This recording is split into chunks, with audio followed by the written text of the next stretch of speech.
मन में अगर जीतने की जज्बा हो, परिस्थिति कितनी भी विपरीत हो, कोई भी लड़ाई आदमी जीत सकता है। ऐसे ही एक सच्ची घटना मैं आज आप लोगों को सुनाने जा रहा हूँ, जिसने 17 साल की ही उम्र में अपने हौसले से कैसे मौत के मुंह से वापस आई। आज से 53 साल पहले की कहानी है ये। उस 17 साल की लड़की का नाम था जूलियन कोपक। 1971 दिसंबर का महीना था। जूलियन और उसकी मां लांसा फ्लाइट 508 पर सवार थी, जो फ्लाइट पेरू से लीमा पुचलप्पा जा रही थी। 92 लोगों को लेकर उड़ान भरी। सब कुछ ठीक ठाक चल रहा था। मौसम थोड़ा खराब था। आसमान में बादल छाए हुए थे। अचानक आसमान काले बादल से छा गए। चारों तरफ बिजली चमकती रही। अचानक प्लेन जोर जोर से हिलने लगी।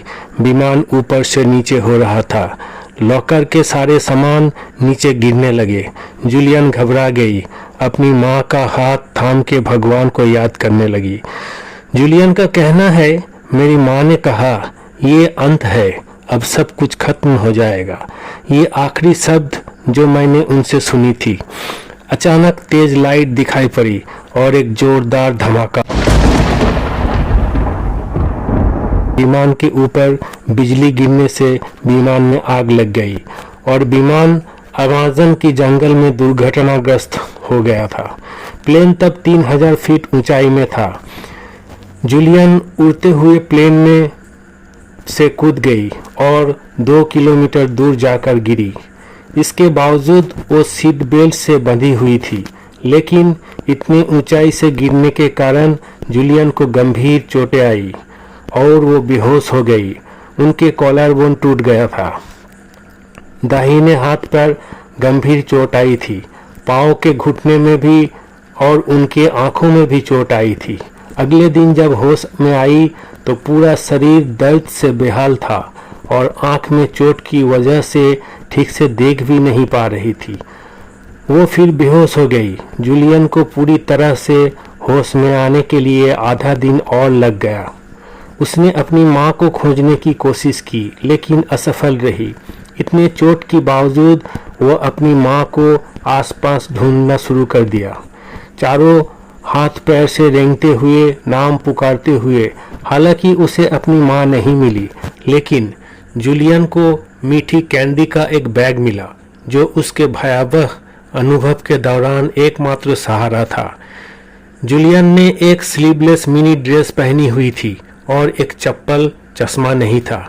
ऐसी गंभीर परिस्थिति में वो 10 दिन तक जंगल में संघर्ष करती रही।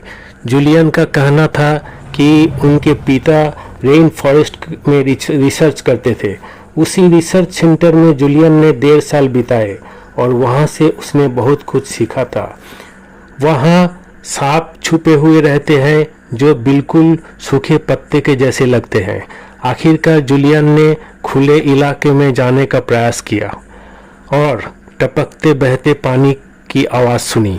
जूलियन ने पास के एक झरने का पता लगाया, जो एक छोटी सी धारा में बहता था।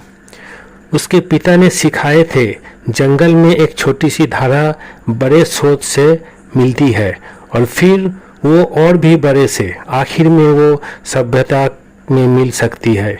जूलियन ने अपने पिता के सिखाई बातों का उपयोग किया। आगे घने झाड़ी थी। उसने अपनी चप्पल उस झाड़ी में फेंका, जहरीले सांप का परीक्षण करने के लिए। आखिरकार जूलियन को धारा के तल में एक जगह मिली जहां वो एक रात बिता सकती थी। एक रात की आराम के बाद उसने अपनी यात्रा जारी रखी। अगले दिन जूलियन ने 3 और यात्रियों की शव देखे, जो अभी भी अपनी सीट से बंधे हुए थे, जिनमें एक औरत की भी लाश थी। उसने सोचा कि वो उसकी माँ हो सकती है, पर जब देखा उनकी नाखून में नेल पॉलिश है, तब समझ गई कि लाश उसकी माँ की नहीं है। जूलियन ने सभ्यता के खोज में कई दिन बिताए और 10 दिन तक वो ठीक से खड़ी भी नहीं हो पा रही थी, कभी रेंगते हुए, कभी पानी के किनारे बहाव में। 10 दिन बाद जूलियन को किनारा में एक नाव दिखी। उसे लगा कि ये भ्रम है। बाद में समझी वो नाव ही है। वहाँ एक झोपड़ी थी, वहाँ उसे एक गैसोलीन मिला जिसे जूलियन को हाथ की घाव साफ करने में काम आई, जो कीड़ों से भर गया था। वो वहीं रात बिताती है। दूसरे दिन कुछ मछुआरे ने उसे देख लिया और उसे अपने गांव के अस्पताल में ले जाया गया।